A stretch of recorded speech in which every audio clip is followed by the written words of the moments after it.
Today's guest has been influenced by the superb intellectual prowess of the St. Andrews University, very prestigious university in Scotland, and as many of you know, the home of Scotch whisky. Whereupon her skills were transferred and honed with an 8-year stint with the British Diplomatic Service. Thereafter, the wine world was exceptionally fortunate that all her skills were then brought to the industry. She is currently the CEO of the International Wine Club Association and holds directorships on several other organizations. Allow me to introduce to you and a warm welcome to Sophie Jump. Hello, Sophie. Thank you for joining us. Hi, good evening, Dr. Lee. Well, thank you very much. I think I'm going to employ you as my brand ambassador. So when you say it like that, it sounds quite good. I fear that it's not as glittering as it ought to be, and you're very humble. So thank you very much for that, Sophie. I can see where your skills certainly have over the years, your postings with the diplomatic service have given you an enormous experience of the world. Now that you are in the international wine sector and you've been there for about 20 years, how did it all begin? Oh, I say, well, actually, it is quite a nice story. So my father, when I was a kid, my parents split up and my father worked for Rolls-Royce, actually, on the aerospatial side. And he was posted in Southeast Asia, in Japan, in Malaysia, all sorts of different places. And he then used France as his base to come back to Europe to see us kids. And he used to buy ruins in the south of France. And he was a very, very stingy man, but he loved his wine. And he also used to smoke a lot, so he couldn't really smell anything. So I never understood how he knew what he was tasting, but he was completely crazy about wine.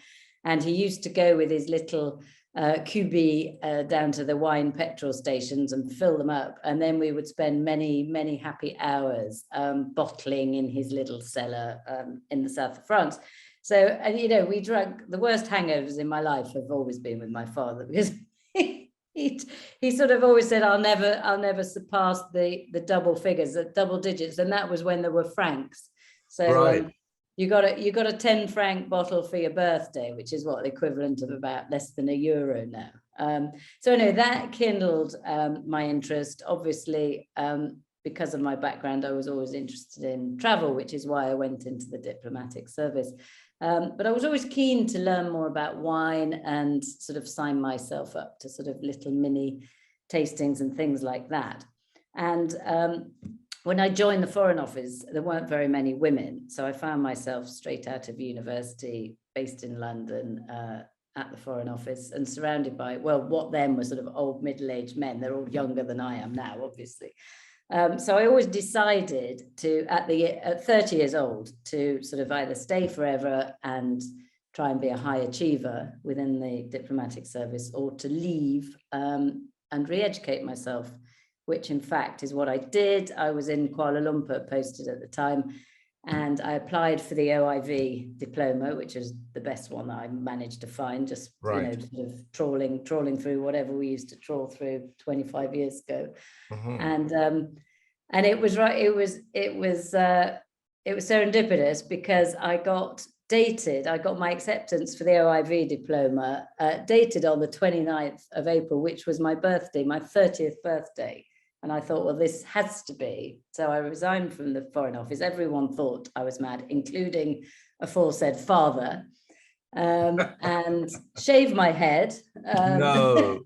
So I thought I'd be good for travel, and then embarked on the sort of 18-month OIV international, wine. I think they call it the BSc now, don't they? Right. Yeah. Sorry, that was a bit late. That's how it began. And that's how it began. So from having single-digit wine, bottling, and having the influence of a father to the British diplomatic service, where I'm sure you enjoyed many, many fine wines. Not really, to be honest. Oh, really? We had to drink on the Queen's birthday parties. We had to drink English wines, which were not what they are now. So believe me, it was pretty dire. Oh, yeah. It's quite stressful, I would imagine. It's certainly not the quality that they are today. Absolutely. Wonderful. So with that, you have been making enormous progress in the time that you have been in the wine world. And last year was the truly momentous launching of the One Step Beyond conference. Tell us more about that, and why did you start it? Well, that's very kind. Actually, I am very interested and excited about the One Step Beyond concept. So, as you know, I've been running the International Wine Clubs Association for, well, over 10 years now. And that's a group of international specialists in direct, i.e. D2C sales. And for them, I've organized conferences all over the world focused on the marketing of wine. And for years, I sort of realized there wasn't actually anything like that in the UK. And obviously, over years, I've gained a lot of experience, met many contacts. Things are becoming much more interesting now. You know, when I started sort of over 10 years ago, it was mainly about, whether you had a red or a green brochure and whether that would attract sales. And obviously, with the mobile phone and digital media and now, artificial intelligence, it's that whole direct to consumer sector is really exciting. So I hooked up with Richard Siddle, who's very well known in the UK. I used to edit Harper's Wine and Trade magazine, and he is editor and founder of The Buyer. And we just thought, well, let's have an event, and let's see if, originally it was aimed at the UK trade, let's see if they're interested in becoming much more consumer centric, because apart from a few big companies, like Laithwaites and Virgin, there weren't, the D2C offering in the UK wasn't that well developed. So, and I've always been I'm very much about the enjoyment of wine. And, I still despair a bit that we in the wine business still sort of talk about the consumer as if it's something quite unusual that we have to deal with. So anyway, we kicked off, luckily, literally 3 days before the UK lockdown. We held our inaugural conference in London. We had 100 seats, we sold 100 tickets. We had great speakers all addressing different aspects of D2C, whether it was, online e-commerce, branding, etc. So it was a really good launch, and then we were all shut down. So we went onto Zoom, and actually that was very beneficial for us, because after sort of 4 Zooms and a couple of years later, we've developed quite a nice international following. So at the moment, we've got about 55% are UK drinks trades. People, from sommeliers to on-trade to big, some of the big international corporates. But we've got about 35% US following now, and then 23 other countries from all sorts of wonderful places. So we're hoping to organize another event in June this year, but that's where it started, just with this focus that actually had come from myself very much on the consumer. And of course, since COVID, it's the real buzzword now, isn't it? Consumer and D2C. Yes, absolutely. And I would like to congratulate you on taking that particular step, because, in some of the other interviews and through research, there's been a very closely defined rise by the consumer, certainly with the millennial generation and the Gen X, and they have a different viewpoint, a different perspective of what's important to them. The packaging, is it organic? Is the methodology of winemaking sustainable? And many of these were addressed by the presentations. Vital statistics were offered, very interesting. And I believe that your One Step Beyond conference will certainly grow as time continues. Now, share with us this unique positioning for the consumer. Why the consumer? Most people often thought about the producer or the marketing, but you focused on the consumer, Sophie. What was the catalyst? Yeah, it's an interesting question. And now, as I say, even 2 years, since the pandemic, it seems, perhaps less sort of different in terms of approach. But I think just, first of all, from my sort of character, my approach to wine has always been very much about enjoying it. One of the jobs I do is I'm brand ambassador and have been working with Argentine wineries for ages. And the bit I enjoy the most is doing, because, tastings and events and dinners and, probably, some masters of wines would be horrified at my events, but people laugh, they enjoy the wines and they remember the wines and they learn a few tips and anecdotes. And I think that's what people want. People need to just be able to find, tools to enjoy wine more. Like, they like knowing that cashmere comes from a certain type of goat. They don't need to know what the goat eats or where it lives or how long it lives. But do you know what I mean? I have a bit of the same approach to wine.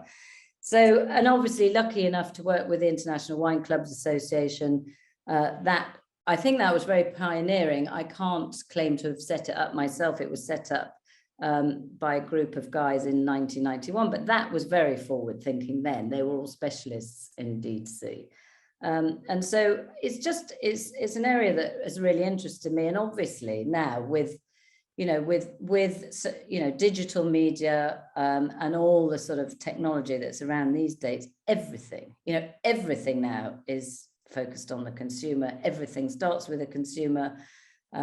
People, as we're all consumers, so we have the power, and you can't just sit anymore and try and peddle your product in a market. You've got to go to them when they want, where they want, with the product they want, how they want, talk to them in a way that they want, at the level they want. So it's very complex, but also using technology, you can pretty much achieve that these days. So I love the mixture of sort of high tech. Young ones would probably think I'm far too old for all this. And, I don't claim to be out there in terms of the latest technology, but certainly for the wine business, there's, we're really only, I think, starting to sort of use this technology properly. And again, put the consumer right in the center of our wine sales. And some would say in terms of producers, traditionally producers, they produce their wine and say, you will like this. And if you don't, you're an idiot. I'm exaggerating, obviously. There has been a lot of that, which is why, generally people are a bit scared about drinking wine. But this is all changing now because the power is in the consumer. And if they don't like the wine, they'll tell you they don't like it and they'll go somewhere else. That's very true. Another interview that we held with Wine Bid with Russ Mann, it was very interesting, the statistic that he gave, that the amount of wine that is bought online is still significantly low, and there's a huge area of improvement. So certainly one would imagine we're going to see more and more activity with the new generation that's coming forward. What are your thoughts on AR and VR, augmented reality and virtual reality with the consumer? Do you see more of that being applied? Yeah, I think, definitely. I think there's in terms of, go to the packaging. Packaging is a big thing in the wine industry, isn't it? Labels, one of my friends actually from Finca de Serra did one of the first ever interactive labels, which is fabulous, and you put your phone and then it animates the label and tells the story of the wine, which is very nice. I think all of this technology is, it's being an old person, I say it's inevitable or unavoidable, but also it's very exciting. It's like when you think, when did the mobile phone come out? It's only 15 years, isn't it? Yep. And I'm not, I'm middle-aged, I'm not that old, but I spent all my life in the Foreign Office. I never had a computer, so it's sort of, all this stuff, which to us now, all this AI and virtual, I've just read about it this morning. I've forgotten the name of it as well, but these sort of, we're using Zooms now, which are very basic, but Microsoft and Google, they're all developing. You'll have your own avatar that moves and sits in a meeting, won't you? And represents the meta sort of thing, right? Yeah, exactly. So it's all coming. And I think what we're trying to do with One Step Beyond is, you know, throw stuff, you know, and obviously the name says that, is throw stuff out there that, you know, sort of now you think, wow, that's way out there. But the speed of innovation technology is so fast that probably this time next year, I mean, 2 years ago, hardly anybody used Zoom, did they? And now it seems like very, very basic technology, doesn't it? Certainly, you know, circumstances do make changes. And as we've been in this lockdown for more than 6 months, certainly I don't see it shortening in the foreseeable future. Our habits change. Yeah. So we're becoming more and more what we would term the extraordinary has now become the ordinary. Yeah, absolutely. You know, where you know, you just get onto the computer and you make an order and then it's delivered to your front door. So that is now accepted as the norm. Now, having dealt with Argentina, and you are highly respected in the world regarding Argentinian wines, how do you see countries like that grappling with this rapid technology change? You know, do they have the means, and is there enough of concentration of wineries to work at it together? Because international demand will dictate that exporters will have to follow what the market demands. What do you mean in terms of sort of embracing technology? Yes. Well, I think, you know, countries, I mean, I think these days, or particularly Argentina, I mean, you know, they have, what they have that is wonderful is that they're very, very flexible. And actually Argentina, even though it's, you know, been producing wine for hundreds of years, is relatively new to the international game, you know, so I guess it's sort of 80s or whatever that they really started applying themselves to international markets. But I think all of these markets, you know, they're all aware, you know, they're as ahead of the game in terms of, you know, using modern technology and innovating as anyone else. And actually, I would say, the risk of irritating people, but it's never stopped me before, even as a diplomat. But you know, I think if you're, you know, it's like having a blank piece of paper, isn't it? It's much easier if you're sort of new at something to adopt new things. Whereas if you've done something always the same for 200 years, you know, and then someone comes along and says, actually, all of that, nobody's really interested anymore, you know, then it is a massive up. It's like big companies, isn't it, that become behemoths, and small companies and nimbler are more adapting. So I don't, you know, in terms of sort of the newer guys on the scene, like Argentina, I guess, you know, Chile, whatever, I think that, you know, it's actually an opportunity for them because they're, you know, they're probably going to be able to react a lot quicker in terms of, you know, sort of complying with what consumers expect. And Argentina particularly is a very consumer friendly wine, you know, I mean, if you can't flog a wine with, you know, that comes from a place like that, plus being brilliant wines, and, you know, their labels are great and the people are fabulous and they're good looking, you know, so the girls are beautiful, the guys are sexy. So, you know, they've got everything. They do have everything. And, you know, I had a thoroughly enjoyable time and really opened my eyes. And the backdrop that you have is that of the Andes. Is that, which particular vineyard is that? So that's Chacana, which is based in Agrello in Mendoza, which is one of my sort of long-term clients. And it's interesting, actually, going back to that, you know, the point you made, they started, I've been with them for about 10 years, so they only started planting at the beginning of this millennium. So you forget with Argentina, you know, these wineries that have only actually been producing 15 years, and you see the quality, but they started right from the beginning with this concept of organic, biodynamic, sustainable farming. And you know, the owner and the winemaker used to come to the UK even up to about 5 years ago, and they'd leave in tears because we'd all say, you know, stuff your organic produce, you know, all you'll do is collect dust. And of course, now they're one of the leading guys in this area in Argentina. And it's brilliant. And the wines are utterly amazing. You know, you forget, but all this work with the soil and the sustainability, of course it translates in the grapes. I mean, some of the, you know, more and more, and Argentina is very good at this, more and more, you know, they're using less oak. So they're more natural wines. And you really do get the impression with these sort of wines that you're just drinking, delicious fermented juice, because there's nothing else virtually added. I haven't say that we're not going down the natural path straight away. Right, But, right. yeah, this is Chakala anyway. That's the view from the office. Beautiful, beautiful.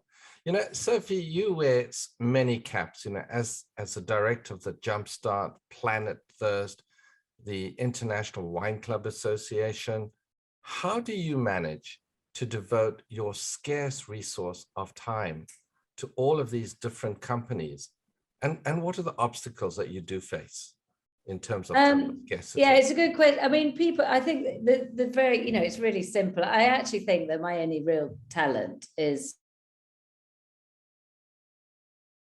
organized. I write lists of lists, and if I've done something and it's not gone on the list, I put it on the list and cross it out. This is how bad I am. And I think, actually, so I can sort of, in a morning, I can be dealing with 5 or 6 different topics at the same time, one with a tasting event here and one with, a label there. And actually, I think that's how I can do it.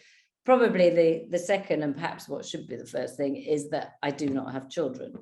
So, I don't have, my life is really streamed down, and I live in a lovely small flat in Pimlico. I don't need to spend my time, sort of fixing roofs and plumbing and stuff like that. I don't have to look after kids. Of course. So I probably have 5 times more time on my hand than the normal person in my situation, in their time of life. So I know a lot of my friends do actually envy that.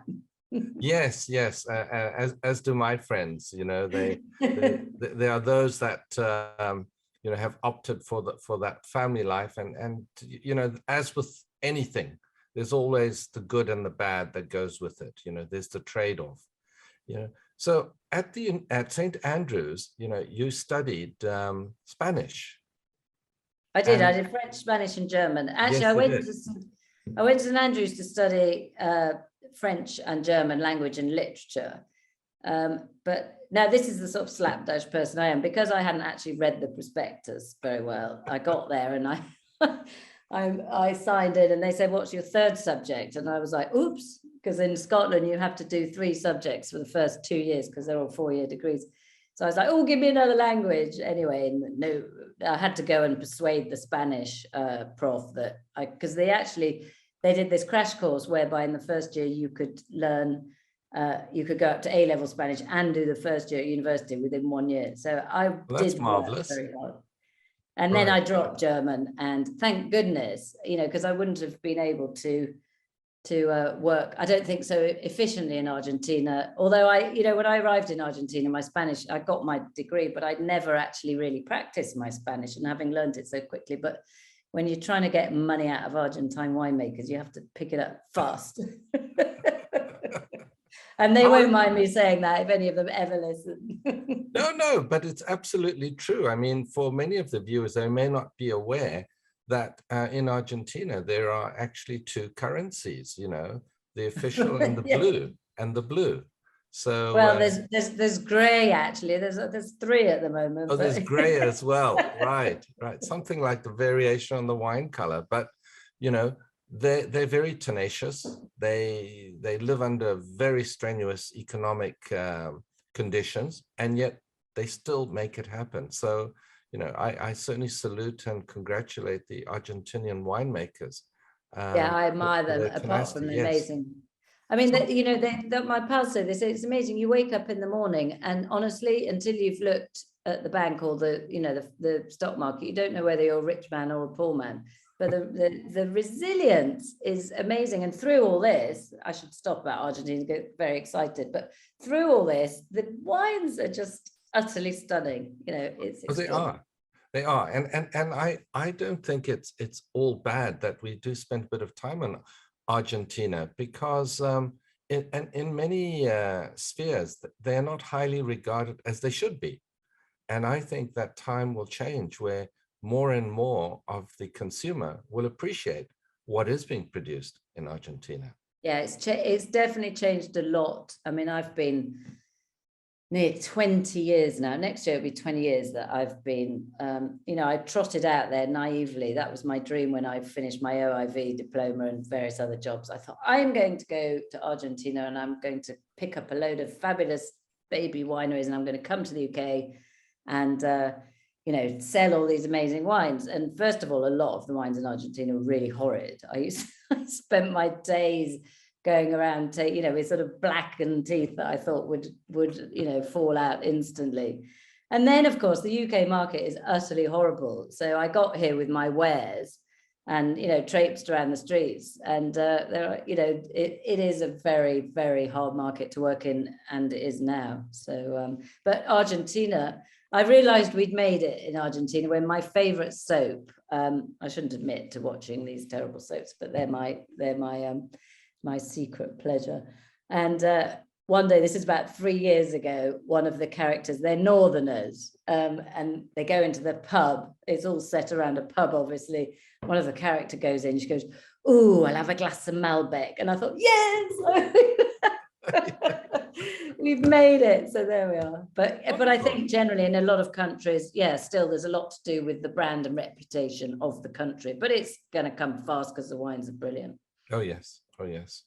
And talking about that, your role. So as the CEO of the International, Wine Club Association, what impact is COVID having on the association? And what are you doing to alleviate these challenges? Well, I'm doing, obviously, as I say, that the association has historically and always been about events. It's about competitors getting together, people working in the same space, getting together and honestly sharing information from big companies to small companies. We've got members from about 23 different companies. So traditionally, we've had two events a year, as I say, all over. So, I've done what everybody's done, is just sort of translate it onto Zoom. So I've been doing Zoom events, but we're a small group and we're all people that sort of need to feed off each other. I mean, the wine world is very sociable, isn't it? So, nothing beats a sort of sit together over a glass of wine. I think, the meetings in our work, as long as you've got a pen and paper and you write down, just in case you forget your brilliant ideas, it does work well. So we've had Zooms and our members have been very patient and we've enjoyed good attendance and participation. But I really think, everyone is sick to death, aren't they, of the sort of, monthly and mundane stuff. And however good you are, it's quite hard, to sort of keep people's interest, isn't it? So my plan, and this is scheduled, is to hold an event in May, which will be in Montpellier. And so far, all the members are very excited about it. So we have to plan ahead whilst, keeping our excitement under wraps a little bit at the moment. I think that's the way I'm trying to sort of live my professional and my personal life. Right. I certainly hope that it will come to fruition.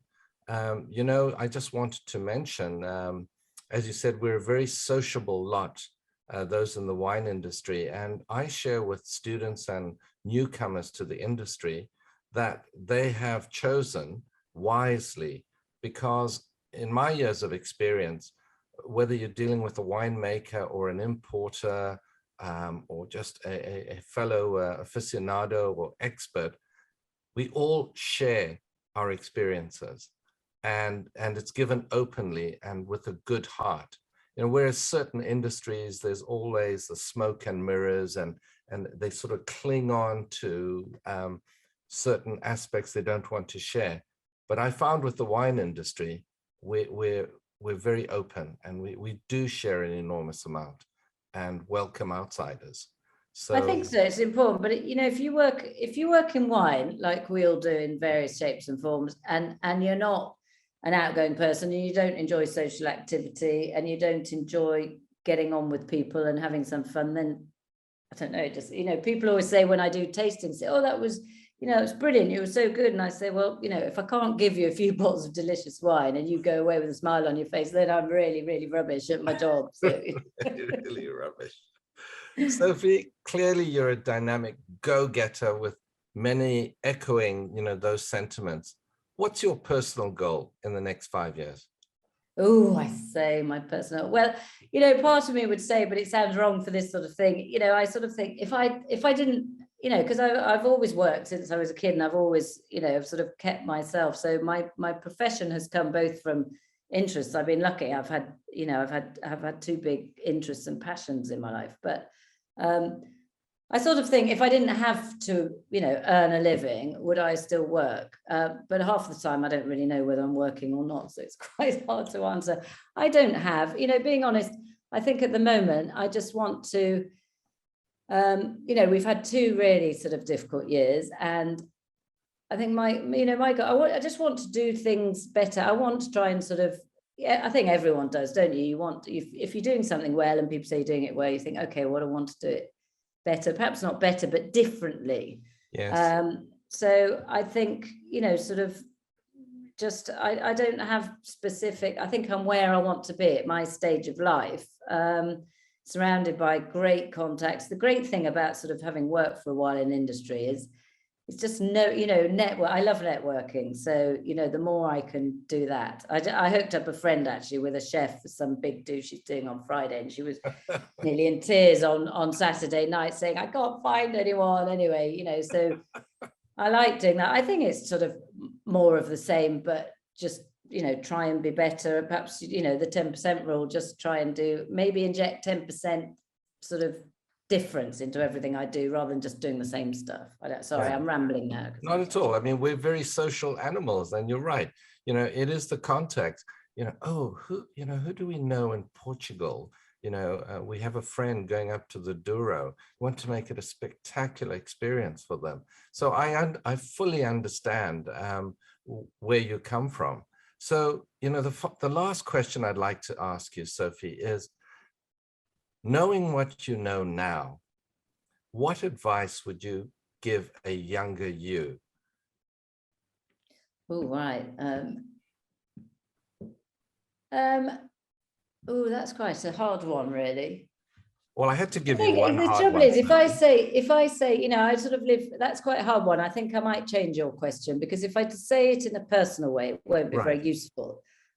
Because, you know, you're wanting to talk to people who are embarking on this sort of career or thinking about it. And I do speak to a lot of people who say, you know, how do you do it? And what should you do?